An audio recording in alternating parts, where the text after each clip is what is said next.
So, God bless everyone. God bless ma'am. And we are here to report the recording and reporting.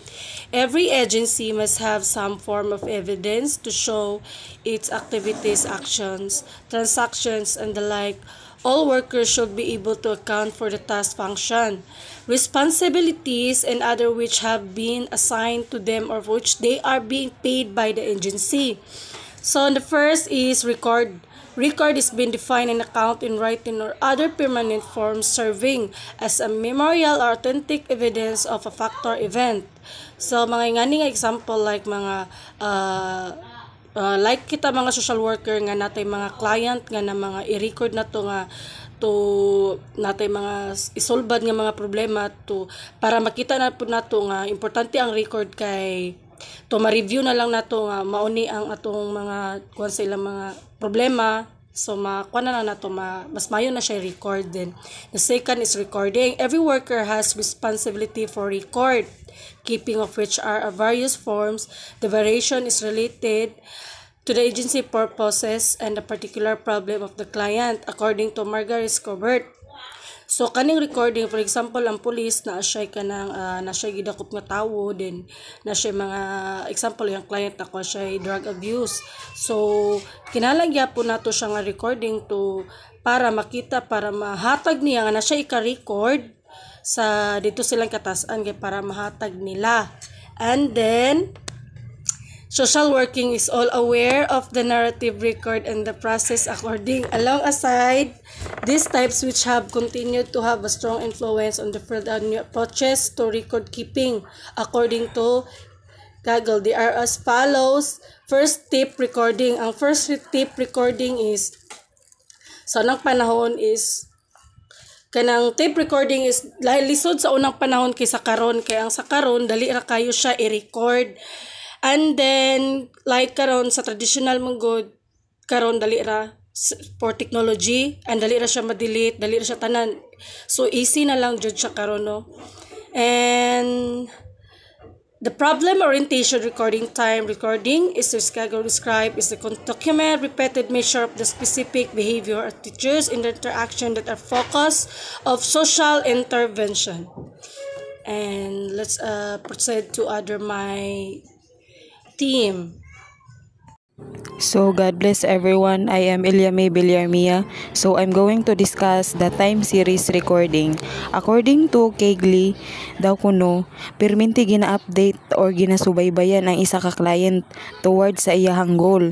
Particularly sa iyang attitude, sa iyang hunahuna nga makafocus lang siya sa intervention sa client. Ang focus ani kay makita nato kung naabay progress ang isa ka client, like nakafocus lang gyud siya sa ilahang mga attitude or thoughts nila.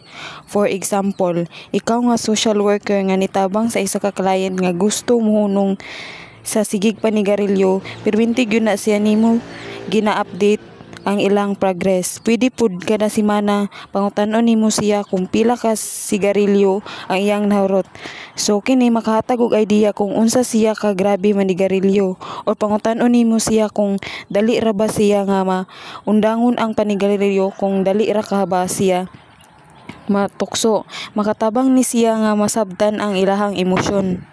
Next is reporting. So sa social work administration, ang reporting kay maghimo or magsulat og mga importante nga information about sa client nga ginatabangan ana nga agency, mga trabaho nga mga nahuman og how agency is running. And reporting kay makatabang siya to ensure everyone or staff sa isa ka agency doing their job properly, nga og siguraduhon nga makatabang or matagaad og proper care or saktong services ang mga client.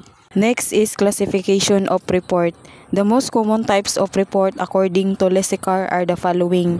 Subject matter reports. So when we say subject matter reports, nakafocus lang siya sa finances, personnel, program, project, or research sa isa ka agency. Client service reports. Ang kaning client service reports kay nakafocus siya sa services nga gihatag sa isa ka client or individual, record sa mga interactions, interventions ug mga progress nga nahimo na.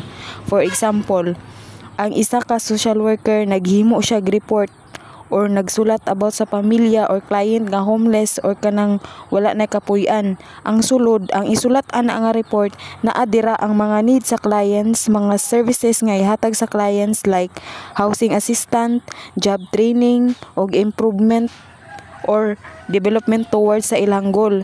Kani siya nga report makatabang ni siya para makit-an or masubaybayan ang progress sa client og naghatag pud siya og impormasyon para sa next step nga buhaton.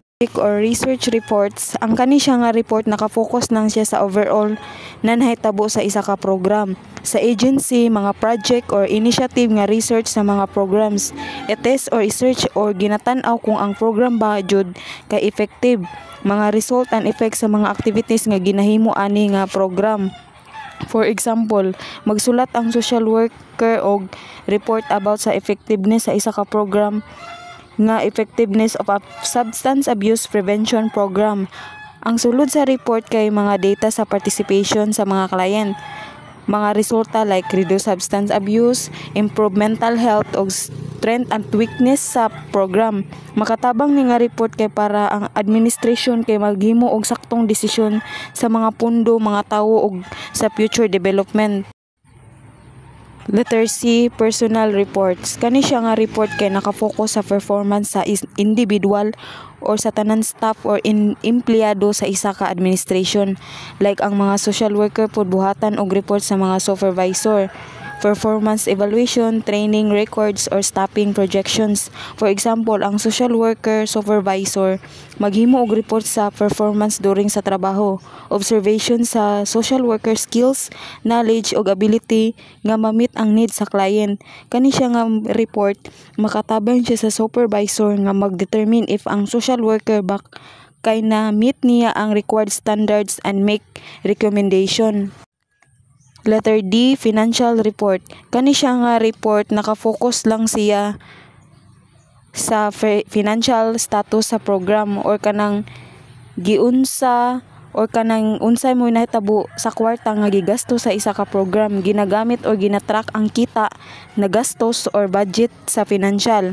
For example, ang social work supervisor mag-prepare og financial report para sa grant funded program. Diri makita kung giunsa paggasto ang kwarta or funds. Update sa mga kwarta nga nagasto na, funds nga para sa mga program. Importante ni siya nga report haron para walay masayang or ma-maintain ang funds ug dili magkakulang ang budget or financial. Number 2, time interval reports. Ang kani nga report giredi ni siya para sa regular nga day like taga-adlaw, taga-semana, kada bulan or quarterly, kada 3 ka bulan or semi-annually, kada 6 ka bulan or kada tuig. Ginabuhat ni siya nga report kay para masubaybayan ang progress or improvement sa report, programs or mga activities sa saktong adlaw. Number 3, interim and miscellaneous reports. Memo nga ginagamit sa agency para nga ma-inform ang mga staff o executive sa mga activities, reminder sa mga employee nga naay meeting or angay hisgutan nga mga reports. Magpadala ang supervisor og memo nga magpa-remind nga deadline na para mag-submit og mga reports sa mga client. Letter A, progress report. When we say progress report, kani siya nga report diri nimo mahibal-an kung naa bagyoy progress ang program sa isa ka agency. Diri nimo makita if unsay nay mahuman or unsa nay kadaghan ang nahuman nga mga buluhaton sa isa ka grupo or unsa pay kailangan nga ipuno sa program kay para mas mo improve pa. For example, ang isa ka social worker magsulat og report para sa program sa job training program. Ang kani siya nga report diri na makadetalye kung pila naka-client ang nakahuman sa training, mga skills ng ilang nakatunan. Nakatabang ni siya nga report para sa supervisor nga makita niya kung nakatabang bagyud or nag-improve bagyud ang program or unsa pay kinahanglan nga buhaton para mas effective gyud ang program. Letter B, improve reports. Kani siya nga report kay nagsuggest og mga ways to make project or program better or mas effective siya.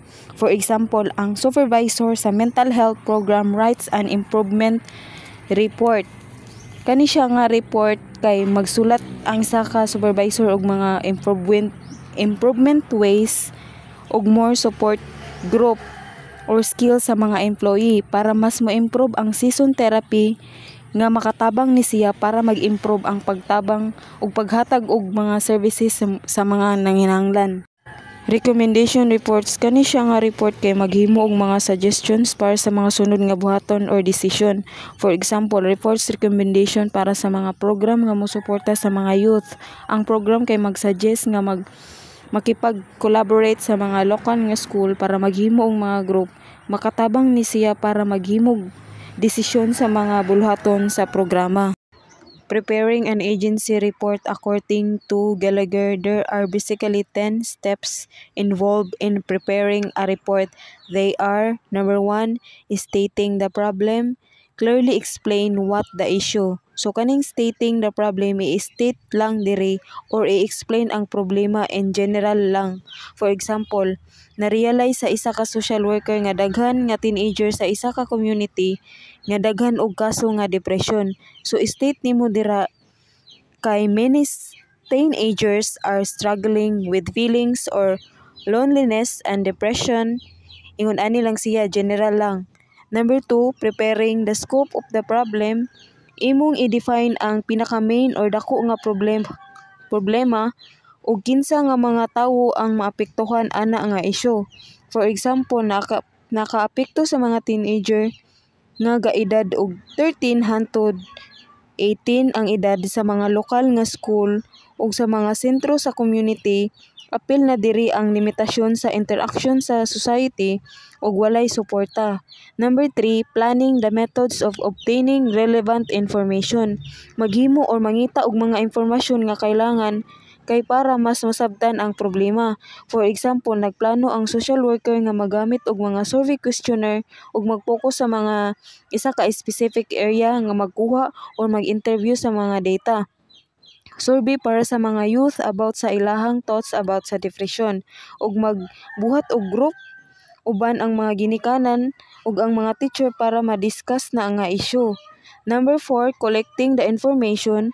Magkuha og mga informasyon gamit ang methods plan. For example, ang social worker mag-distribute sa survey questionnaire sa mga teenagers sa school ug magkanak og mga group discussion, magkulig og data sa mga teenagers, social interaction, feelings and suporta nga ilang nadawat. God bless everyone and God bless ma'am. My name is Mijailin A. Suplaag and I'm going to continue the report of Miss Villarmia in section 10 about recording and reporting.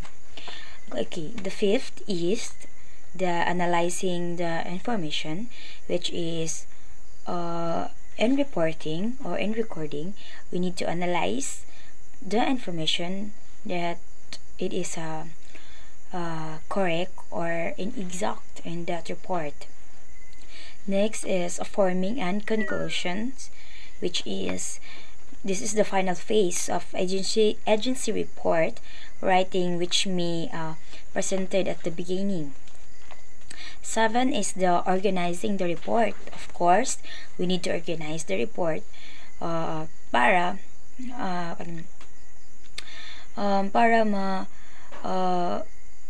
madali siya na ma-recognize, no, or dali ra siya makita if ever na unsa may niyang pangitaon sa report, no.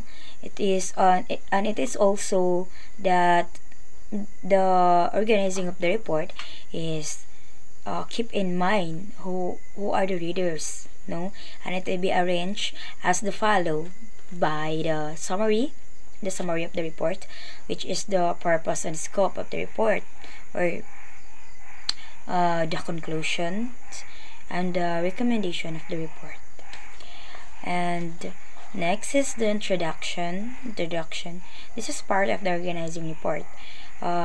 Summary, introduction, the body of the reporting, the appendix, which is you can read more about that report or ideas. Okay, number 8 is preparing the first draft. And preparing for the first draft, there are 8 steps to write.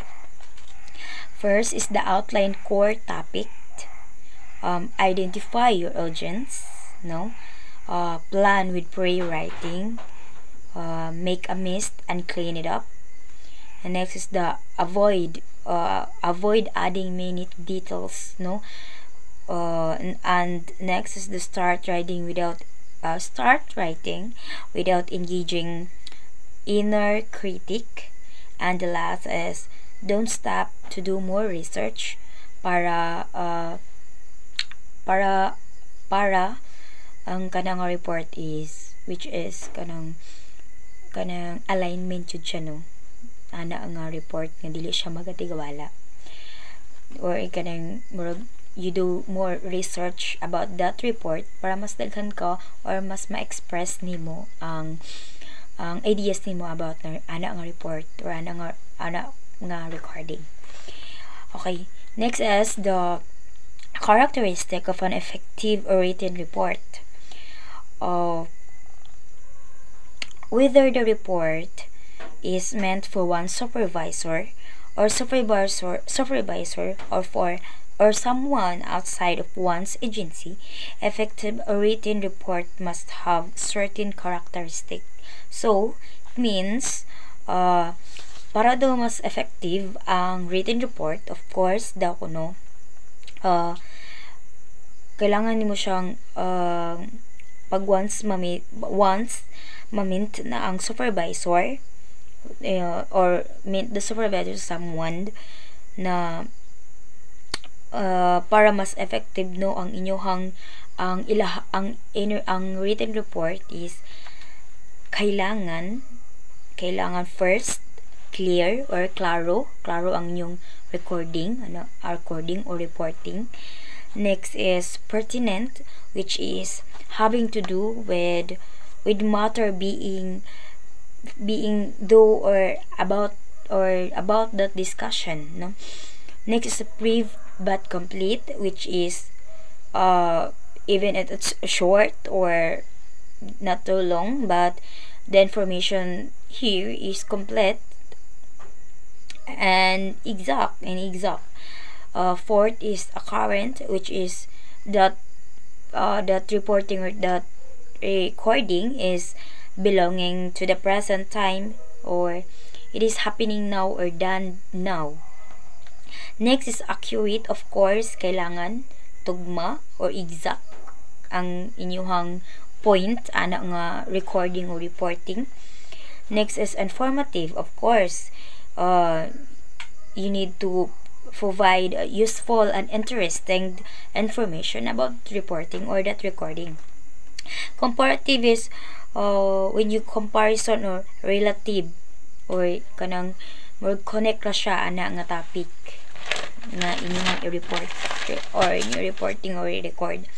Next is properly classified, which is it means it is insakto siya nga pagkumpiska or sa mga inexact, no, insakto siya, dili siya mali-mali, yan nga kanang inyong pagkumpiska or pag-investigar ana. Then next is attractive and format, which is of course kailangan ang imong format is attractive po siya lang taon, no, dili po siya ingon pati pag-arrange bati siya lang taon kay para ang gatong maglantaw pod or ang maminaw is kanang murag maingganyo pod sila nga mo continue og lantaw or paminaw ana nga report or recording. Next is objectives, of course the objectives ana nga report or recording, no, kailangan tugma sa ilahang ana nga report or recording na kung unsa man ang mas na unsa man ang nahitabo karon, no, which is kaniyang mutugma siya ana nga topic, dili pwede nga mag-istorya lang kadira tapos dili day mao ang imuhang istorya na nga dihadto sa imuhang reporting or recording nga gihimo, no. So of course the second to the last is you need to present it on time, no. Pag maingon nga na-task ka nga mag-present ka na nga time, of course kailangan humanon mo siya ana para ma-present mo siya on time. And last is of course ana nga reporting or recording is dated siya and signed, no. That is the kanang mga importance, no, mga importance about sa recording and reporting. I hope you understand. Thank you, and that's all for my report for section 10. Thank you and God bless everyone.